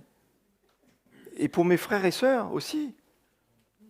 Et quand je vois qu'il y a des petites choses dans ma vie, je dis, Seigneur, aide-moi à mettre mon orgueil de côté pour mourir et me repentir, parce que si j'ai mal agi ou j'ai mal parlé, que je puisse faire ressentir ton amour. Mais attention, mes frères et sœurs, ce qu'on a vu, et même si on n'aime pas, on peut le répéter. Si Jésus n'intervient pas dans notre vie, si on ne vient pas vers sa parole, Seigneur, change-moi, Seigneur, transforme-moi, Seigneur, aide-moi à vivre. Dans ta parole, tu dis, Marie, aimez vos femmes comme Christ a aimé l'Église. C'est pas loin de nous, ça. C'est à la distance d'une prière, ça. C'est si on veut, on s'humilie, on se repent. Le Seigneur peut nous aider à commencer à marcher sur ce chemin. À élever nos enfants et à les aimer comme le Seigneur les aime, qui ressentent de nous le même cœur que Jésus. Mais pas la peur, pas la crainte, pas ces enfants qui grandissent et disent « Ah, j'attends 18 ans là, la poudre d'escampette là, et puis je trace ma vie, ma route. » C'est triste, non? Alors que, non, nous sommes appelés à vivre ensemble. Il y a des drames qui se passent dans le monde souvent. Mais c'est des gens pourtant qui aimaient leurs femmes, leurs enfants, et ainsi de suite. Mais c'est pour ça, mes frères et sœurs, on doit considérer la parole de Dieu, l'accueillir. Ce que Dieu vous montre là, l'accueillir, faire ce qu'il faut. C'est toi qui dois faire ça, c'est pas moi. Je peux prier pour toi autant que tu veux, ça va t'aider un peu, mais au final, c'est toi qui dois aller prendre l'échelle, monter l'escalier et faire ce pas. Donc Jésus vient dire ici dans Matthieu chapitre 7 et le verset 24, après avoir prêché le sermon sur la montagne, après avoir dit ces paroles, il a dit beaucoup de choses avant, si vous voulez lire, lisez. Et il va dire encore quelques autres choses après. Mais il dit, en fait ce verset-là aurait pu être à la fin de l'évangile, si on peut dire. Bon, je ne suis pas là pour essayer de changer quoi que ce soit, mais c'est pour vous dire que il dit ici au chapitre 7, verset 24, « C'est pourquoi quiconque entend les paroles que je dis et les met en pratique sera semblable à un homme prudent qui a bâti sa maison sur le roc. La pluie est tombée, les torrents sont venus, les vents ont soufflé et se sont jetés contre cette maison. Elle n'est point tombée parce qu'elle était fondée sur le roc. Mais quiconque entend ces paroles que je dis et ne les met pas en pratique sera semblable à un homme insensé, un fou, folle, insensé, alors on va rester, hein, qui a bâti sa maison sur le sable. La pluie est tombée, les torrents sont venus, les vents ont soufflé et ont battu cette maison. Elle est tombée et sa ruine a été grande. Ça parle de la vie d'un homme, d'une femme, de sa maison, de son foyer, de sa famille. C'est pour ça que le monde a besoin de Jésus. L'Église a besoin de Jésus. Nous avons besoin de Jésus. On ne peut pas dissocier Jésus et ses paroles. C'est avec. C'est pour ça que Jésus dit, quiconque entend les paroles que je dis, tu crois en moi, mais tu as besoin de croire dans les paroles que je dis. Tu as besoin d'obéir aux paroles que je dis. Tu as besoin de mettre en pratique les paroles que je dis.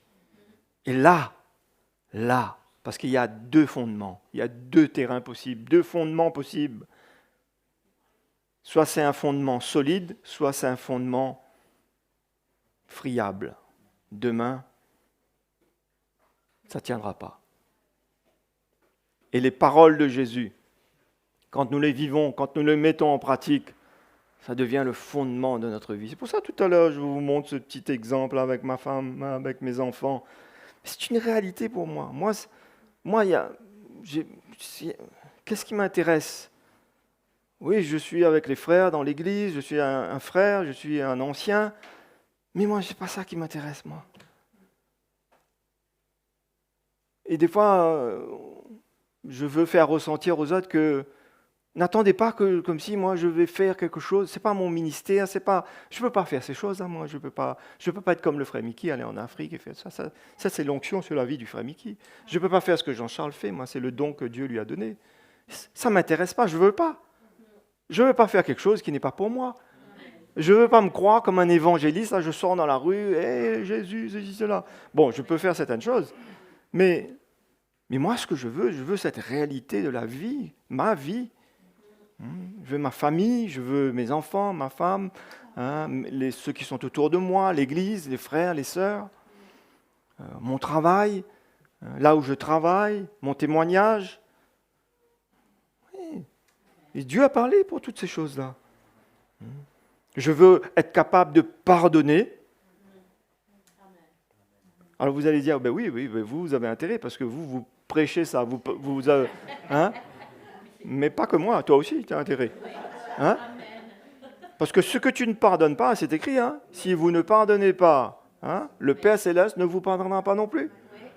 Alors, tu vas tomber demain, tu vas pécher demain, tu vas dire, Seigneur, pardonne-moi. Je ne te pardonne pas. Parce qu'il va te dire, va voir ta femme, va voir tes enfants. Ah, vous croyez que le Seigneur n'a pas bien fait les choses? Il a très bien fait les choses. Et c'est un Dieu d'amour toujours. Oui. Il a parlé de tout ça. Le pardon, c'est un pardon sans condition.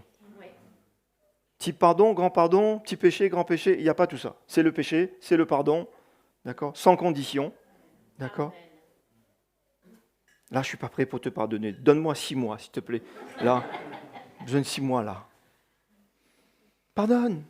Pardonne, là. Tu ne sais pas ce soir si tu vas partir, là. Tu te retrouves face au Seigneur, il va te dire, et alors, là-bas, là, qu'est-ce qui s'est passé? Tu es devant moi maintenant. Bon, il faut savoir hein, que nous, enfants de Dieu, nous ne serons pas jugés comme le monde, d'accord? Parce que nous avons accepté le sang de Jésus qui nous couvre nos péchés et qui fait de nous des enfants de Dieu. Jésus est notre avocat auprès du Père. Nous sommes enfants de Dieu. Mais c'est écrit dans la parole de Dieu que les hommes rendront compte et seront jugés pour toutes paroles qui seront sorties de leur bouche, toutes les actions aussi, si ça n'a pas réglé. C'est pour ça que tant qu'on est là, dans l'épître de Jacques, c'est écrit que personne ne laisse la colère, hein, le soleil se coucher hein, sur sa colère, s'il s'est mis en colère. Donc on parle bien que chaque jour, hein, on a besoin, il y a toutes les occasions. Chaque jour, il y a des occasions. Et Pierre a demandé à Jésus, combien de fois il faut pardonner? Je vais pardonner à mon frère. Est-ce que c'est 7 fois par jour? Il pensait que c'était déjà pas mal. Jésus, je ne te dis pas 7 fois, je dis 70 fois 7 fois. Bravo. Donc, notre cœur est clair ce matin, là? Ah, on dit oui, mais vérifiez bien. Hein. Vérifiez bien. Hein. Ah oui, oui, c'est sérieux. Moi, je veux me rassurer que mon cœur est pur avec mes frères et sœurs, et m'humilier et demander pardon. Et si on prend la table du Seigneur, on ne prend pas un jugement contre nous-mêmes. On ne réalise pas. C'est ce que je suis en train d'essayer de vous dire ce matin. Arrêtons de prendre la parole de Dieu à la légère. Ouais. C'est pas du blabla. Hein. C'est pas Bruno, hein. C'est pas Jean-Charles. Hein. C'est la parole de Dieu. Même qui sort de notre bouche là. Dieu permet ça ce matin, que ce soit comme ça. Mais c'est sa parole.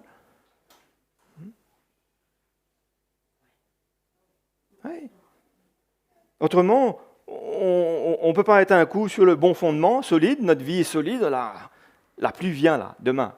Les attaques de l'ennemi, les difficultés de la vie, mais non. Touchera pas ma vie, ni ma maison, ni mon foyer, hein, mes enfants, parce que ma vie est sur le fondement, le roc. Je vis l'évangile, je mets en pratique l'évangile. Mais là, quand je me retire, là, je vais sur le sable maintenant. On ne peut pas faire ça tout le temps. Alors, bien sûr, je ne parle pas de perfection dans la vie chrétienne. Ça peut arriver, ça m'arrive aussi. Mais on ne tarde pas. Hein? On ne tarde pas. Ça vous arrive en voiture, si vous êtes allé, vous avez sorti de la route, là, prenez un chemin de campagne, là, vous y allez pareil, là, comme si vous étiez sur la route? Non, vous êtes un peu plus prudent, non? Hein? Il se peut qu'il y ait une roche, il se peut qu'il y ait la boue, il se peut qu'il y ait je ne sais pas quoi. C'est pas le même terrain. Donc, il ne faut pas tarder. C'est pour ça que c'est important qu'on voit ça, qu'on lit ça, et qu'on connaisse les paroles de Jésus. Jésus a dit plein de choses. Il a dit que si un homme regarde une femme pour la convoiter, il a déjà commis l'adultère. Mais qu'est-ce qu'on fait? On se repent. On vit l'évangile, on met en pratique l'évangile. Il dit, si ton ennemi a faim, va, donne-lui à manger. Moi, déjà, je regarde mon voisin qui, souvent, quand je vais avoir un petit moment de repos, et puis là, je dis, oh mon Dieu, ça y est, il commence. Hein? Et qu'est-ce qui se passe d'après vous, là? L'évangile vient dans mon cœur. Seigneur, pardonne-moi.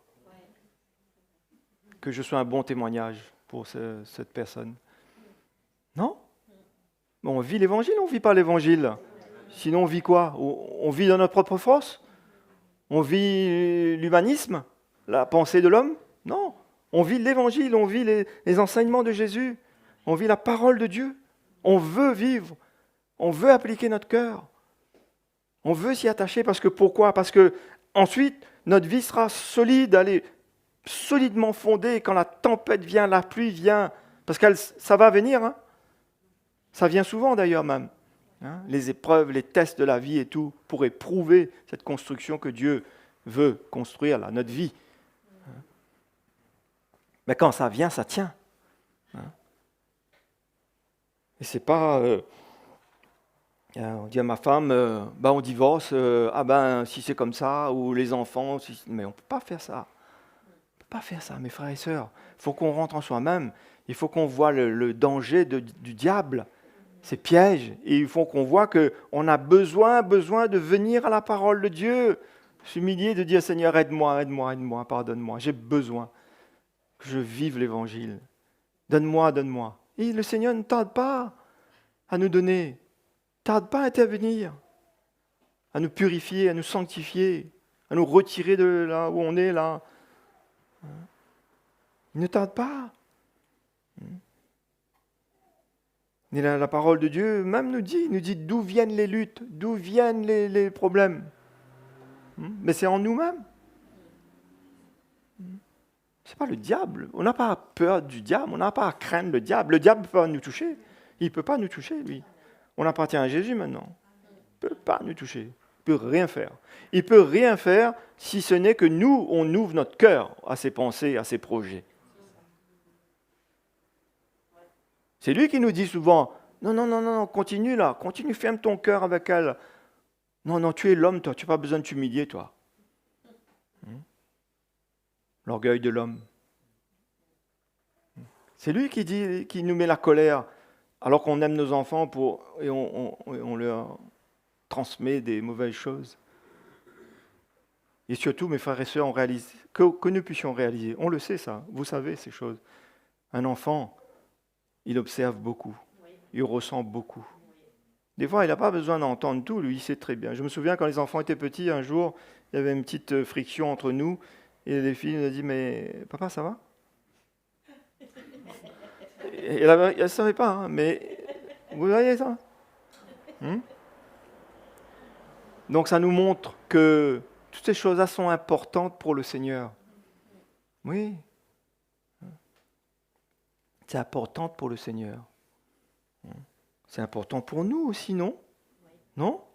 On veut vivre, non? C'est bon de vouloir vivre. Et la parole de Dieu nous enseigne, et si quelqu'un veut avoir des jours heureux, qui ne veut pas avoir des jours heureux ici, là?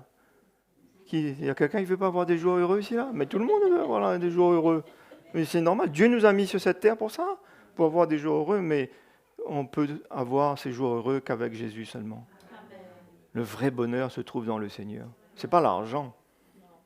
Ce n'est pas les 6 numéros, là. Combien? Les 7 numéros, c'est du loto. Ce n'est pas ça, le bonheur. Non. Ça, c'est le début de la catastrophe, si on peut dire. Après, on change de femme, après, on change de 3 femmes, après, on change de voiture, on change de maison. Enfin, c'est la catastrophe. Mais c'est la parole de Dieu qui est une encre pour notre âme. C'est une lumière sur notre sentier. Ça éclaire notre vie. C'est une nourriture. On ne vit pas de pain seulement, on vit de la parole de Dieu. Moi, je souhaite que ce matin, nous puissions partir là avec quelque chose de la part du Seigneur et s'attendra plus devant, parce qu'il a plus pour nous devant.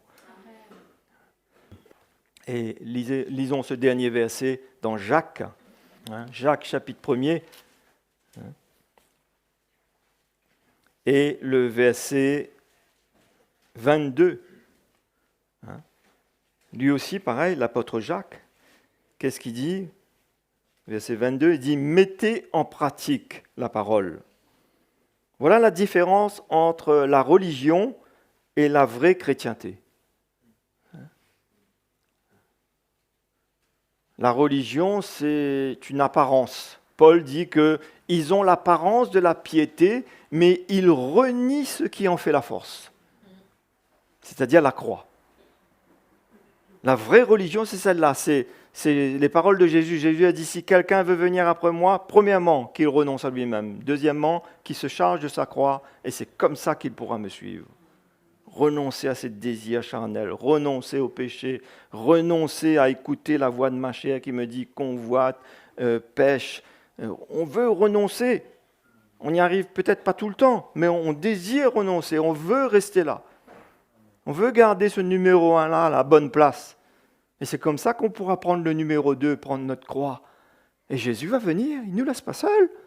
Vous croyez quoi? Il va venir, il sera là pour nous aider. Il est là, il a dit, c'est comme ça que tu pourras me suivre. Je suis devant toi, toi tu es derrière, tu me vois, je suis là. Ça, c'est la vraie chrétienté. Mettre en pratique la parole. Et Jacques dit, et ne vous bornez pas à l'écouter. Seulement. Ah, je connais la Bible. Ça sert à quoi? La Bible nous dit que le diable, lui, et ses anges, ils croient en Dieu et ils tremblent. Pourquoi ils tremblent? Parce que l'enfer a été créé pour eux. Pas pour les hommes. A été créé pour eux. D'accord? D'abord. D'accord? Parce que eux, ils étaient auprès de Dieu. Bon, ce n'est pas le discours ce matin, mais c'est un autre sujet. Et ils tremblent. Donc, ne vous bornez pas à l'écouter en vous trompant vous-même par des faux raisonnements. C'est comme ça. On peut être assis sur notre chaise. C'est OK finalement. Ce que j'ai dit à ma femme, c'est OK, ça va passer. Ça. Avec le temps, ça passe, vous savez. Je l'ai blessée, je lui ai dit qu'elle est moche, ou je lui ai dit que je ne sais pas quoi. C'est OK, ça va aller, ça.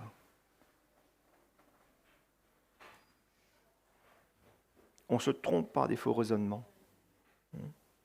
Moi, je vous encourage, Prenez votre courage à 2 mains. Comme on dit l'expression, ou à bras-le-corps, je ne sais pas, à 2 pieds. Mais humiliez-vous. L'humilité, ce n'est pas un signe de faiblesse. C'est une force. C'est une grâce. La Bible nous dit que l'humilité précède la gloire et l'orgueil précède la chute. Donc, le diable lui-même est le premier exemple de la chute. C'est à cause de lui que tout s'est passé.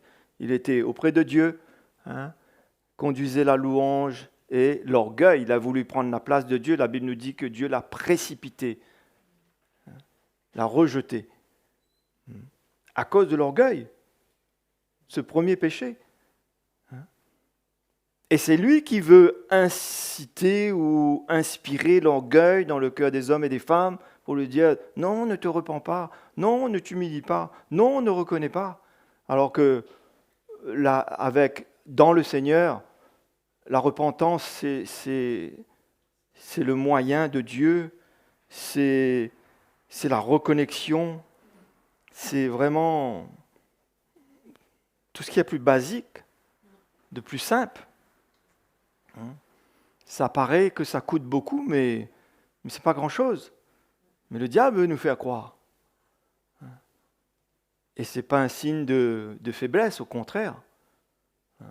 La Bible nous dit que dans Philippiens chapitre 2, que Jésus lui-même, qui était auprès de Dieu, l'a pris la forme d'un homme. Il s'est humilié lui-même. Et il l'a dit, Jésus, il a dit que il a été envoyé de Dieu, mais il aurait pu dire non. D'accord ? Mais il a dit, ma vie, je la donne, mais aussi je peux la reprendre.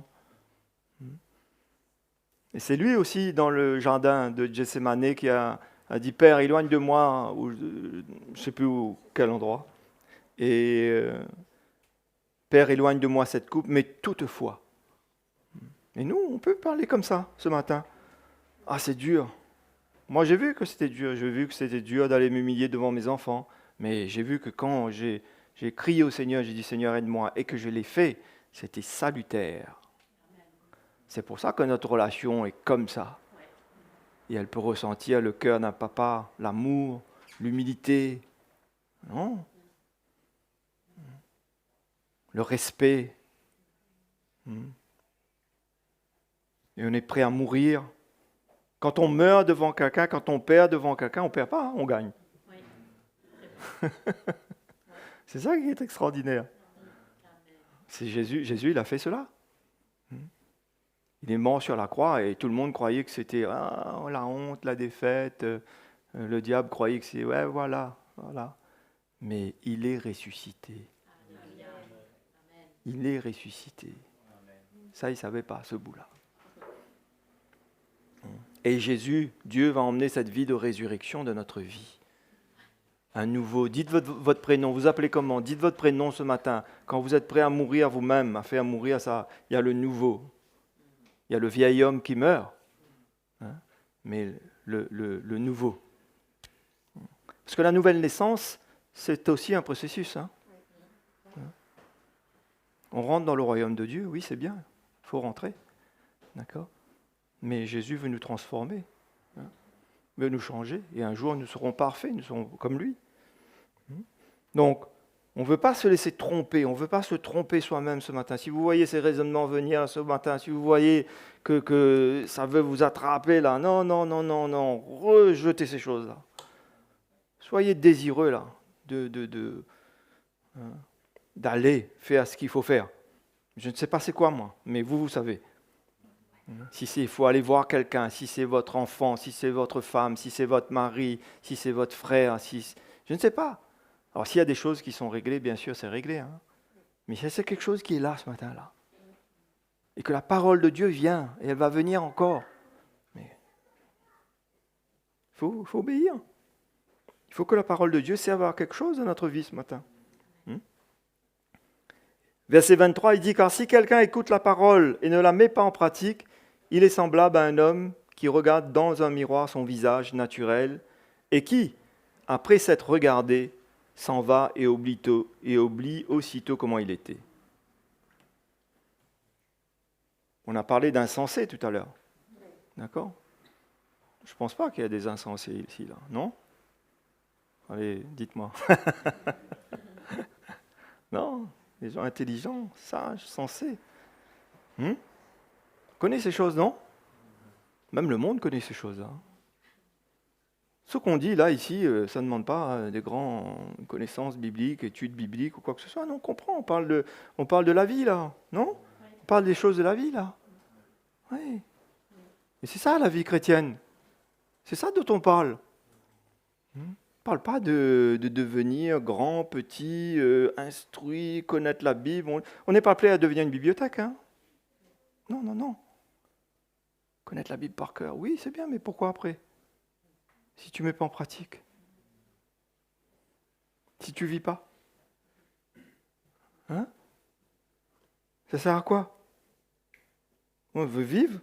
Je veux connaître un verset, mais au moins arriver à le vivre. Après 2 versets, mais le vivre. Et la parole de Dieu, moi je ne m'inquiète pas, moi ici, moi. Je sais que le Seigneur, par le ministère du Saint-Esprit, c'est lui qui emmène le phare là, ce matin. C'est lui qui fait là, ce matin. Il te montre, il vous montre, il me montre. Chacun est devant Dieu. D'accord? Personne ne juge personne. Personne, moi je ne mets pas une attente sur vous, je vous partage la parole, mais je n'ai pas une attente. Vous n'êtes pas obligé de venir ce matin si on fait un appel à la prière, vous reprochez. Vous n'êtes pas obligé. Mais si vous le faites, c'est vous qui allez bénéficier. C'est vous qui allez devant Dieu recevoir sa grâce. C'est vous, là, quand vous sortez tout à l'heure, il est avec vous. Il dit, c'est mon enfant, je le connais. Il n'y a pas de résistance dans notre relation avec Dieu. Parce que la Bible, on a lu tout à l'heure, enfin je vous ai dit tout à l'heure qu'il résiste aux orgueilleux, il fait grâce aux humbles. D'accord? On est orgueilleux, on ne veut pas obéir. Il y a une résistance de Dieu. Son amour est toujours là. Il est toujours patient. Il est toujours là. Hein? Sa main est toujours là. Hein? Mais Dieu ne veut pas ce genre de relation comme ça, lui. Il a plus pour nous. Hein? C'est pour cela que on est des hommes, des femmes, enfin surtout les hommes là, hein, et nous, les serviteurs de Dieu, pasteurs.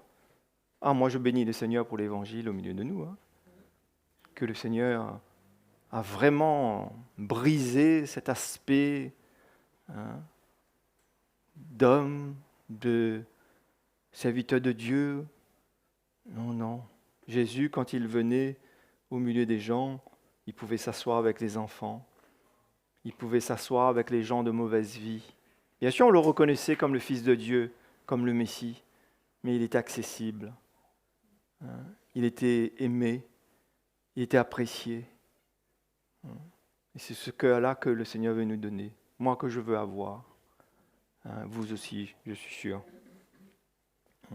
Donc, voilà, la parole de Dieu, il nous éclaire, nous montre. Donc, quand vous vous regardez dans un miroir, c'est vous, non? Non? Vous pouvez dire ce que vous voulez. Hein? Vous regardez dans un miroir, c'est vous. Si vous dites que c'est Tom Cruise ou je ne sais pas qui, c'est faux. C'est toi. Hein? Tu peux changer ton prénom si tu veux, mais le nom de famille, tu ne pourras pas changer. Tom Célestin, allez, on va dire. Mais c'est ça, on regarde dans un miroir. Et la parole de Dieu, c'est comme ça. Donc, ce miroir-là, quand on part tout à l'heure, nous rappelle toujours, qu'est-ce qu'on a entendu ce matin? Et c'est ça qui est merveilleux. Aujourd'hui, si vous entendez sa voix, on répond. Mais, et si on n'arrive pas, oui, pas de problème, plus tard. Mais encore faut-il y arriver. Et souvent, quand on remet à plus tard, souvent ça perdure et finalement, voilà, ça masse, ça s'entasse avec d'autres choses encore. Pour ça, mes frères et sœurs, nous devons vraiment, ça doit être personnel, ça doit être nous-mêmes qui devons volontairement apprendre dès que le Seigneur nous parle, dès qu'il nous montre, dès qu'il y a quelque chose. Et c'est ça que la parole, Jacques dit ça, prompt, lent à parler, mais prompt à écouter, prompt à obéir, mais prompt aussi à agir, à s'humilier, à se repentir. Le Seigneur parle. Je vous parle là d'une manière un peu générale ce matin. Il y a des frères, des sœurs, le Seigneur les appelle souvent dans le service. Relâche ça, lâche ces passions, relâche ces choses-là qui n'emmènent aucune satisfaction dans ta vie. La Bible nous dit que les disciples, quand ils ont vu le Seigneur la première fois, ils étaient avec leurs filets et ils ont lâché les filets. C'est écrit comme ça, non? Certains d'entre vous, peut-être vous étiez surfeur ou je ne sais pas. Enfin, je ne parle pas d'un métier qu'il faut lâcher là. Hein. Je parle des choses qui ne sont pas utiles dans notre vie. Moi, je faisais certaines choses, mais j'ai lâché ces choses-là. D'accord? On n'est pas comme la femme de Lot là qui est nostalgique de Sodome et Gomorrhe. Quand elle a quitté Sodome et Gomorrhe, où il y avait toute la débauche des choses les plus abominables qui se passaient là-bas. Et elle a voulu regarder en arrière avec un côté nostalgique. La Bible me dit qu'elle est devenue une statue de sel. Blanc. Et Lot, lui, il a tracé son chemin. Mais nous, chrétiens, nous servons Jésus, non? Nous allons auprès de Jésus, non? Notre place n'est pas ici-bas. Hein? On n'est pas dans le péché, on n'est pas dans les choses... non, notre place est auprès du Seigneur, déjà maintenant. Hein? Donc, c'est pour cela que considérons sa parole. Donc, verset 24, « Et qui, après s'être regardé, s'en va et oublie aussitôt comment il était, mais celui qui aura plongé les regards dans la loi parfaite, c'est-à-dire l'Évangile, la loi de la liberté, et qui aura persévéré, n'étant pas un auditeur oublieux, mais se mettant à l'œuvre. Celui-là sera heureux dans son activité, se mettant à l'œuvre. » Moi, j'aimerais vous encourager. Si le Seigneur vous parle ce matin, si vous ressentez quelque chose que Dieu vous demande de faire, soit de pardonner, soit de vous humilier, s'il y a quelque chose, peut-être même de le connaître si vous ne le connaissez pas, et vous sentez qu'il vous appelle ce matin, que c'est votre jour pour le salut, je ne sais pas, on peut prier ensemble. Amen. Vous voulez qu'on prie ensemble ce matin? Vous voulez vous mettre debout avec moi et on va prier un moment le Seigneur? Après avoir entendu sa parole, on va parler au Seigneur, il nous a parlé. Mais on va lui parler maintenant. Et on va lui dire ce qu'on a dans notre cœur ce matin. Et je crois que c'est une très bonne chose que nous puissions avoir des bonnes décisions, des bons désirs dans notre cœur. Amen. Vous voulez qu'on ferme nos yeux un moment ensemble? Seigneur, merci ce matin pour ta présence au milieu de nous. Merci pour ta parole. Ta parole est puissante. Seigneur, elle est miraculeuse, Seigneur. Elle transforme les vies. Elle change les vies. Elle sauve. Elle libère. Seigneur, oh Seigneur, elle guérit les cœurs. Elle guérit les corps. Seigneur, nous te remercions ce matin et nous te rendons grâce. C'est vrai que ta parole est une lampe à nos pieds, Seigneur. Elle est une nourriture pour notre âme. Elle nous nourrit. Elle nous fait du bien, Seigneur. Elle nous encourage. Elle nous rassure. Elle nous éclaire. Merci pour ta parole. Oui, Seigneur, comme les disciples ont dit, vers qui irions-nous? Tu as les paroles de la vie éternelle. Oh, Seigneur, merci ce matin. Et je veux prier ce matin, Seigneur, pour tous mes frères et sœurs. Seigneur, merci ce matin. Tu connais les besoins. Tu connais celui ce matin, chacun comment il est venu là, Seigneur. Mais tu n'es pas celui qui juge, mais tu es le sauveur. Tu es celui qui aime. Tu aimes le pécheur, tu n'aimes pas le péché. Seigneur, tu nous aimes. Tu nous as tant aimés que tu as donné ta vie. Et ce matin, Seigneur, je prie que dans les cœurs de mes frères et sœurs, il y ait des bonnes décisions, qu'il y ait des bons choix, qu'il y ait vraiment, Seigneur, chacun se met à l'œuvre. Chacun soit heureux, sera heureux dans son activité quand il se met à l'œuvre. Seigneur, merci de toucher les cœurs ce matin. Frères et sœurs, moi je veux prier avec vous ce matin. Et s'il y a quelqu'un qui est là, vous savez que vous n'avez pas l'assurance de votre salut et que vous voulez donner votre vie à Jésus, vous voulez l'accepter comme Seigneur et Sauveur de votre âme et que vous voulez de l'aide et vous voulez qu'on prie avec vous, mais si vous voulez faire un petit pas de plus et venir là devant, je prierai avec vous pour cela, avec Jean-Charles. Et si quelqu'un veut ce matin s'humilier devant le Seigneur et qu'il y a quelque chose qui ne va pas dans sa vie, dans son foyer, dans sa maison, vous voulez vous repentir devant le Seigneur, vous voulez que vraiment le Seigneur vous aide à avoir cette vie qui davantage aime sa parole et qui met en pratique sa parole. Vous voulez de l'aide, vous voulez qu'on prie avec vous, vous aussi vous pouvez venir là. Et c'est de tout notre cœur que nous voulons vous soutenir et nous voulons prier avec vous. Donc pour ceux qui veulent ce matin s'approcher devant, vous pouvez le faire. On va prier un moment ensemble et puis ensuite notre moment va s'arrêter après. Mais allons s'approcher du Seigneur ce matin. Venez, si vous avez besoin, n'hésitez pas. N'hésitez pas.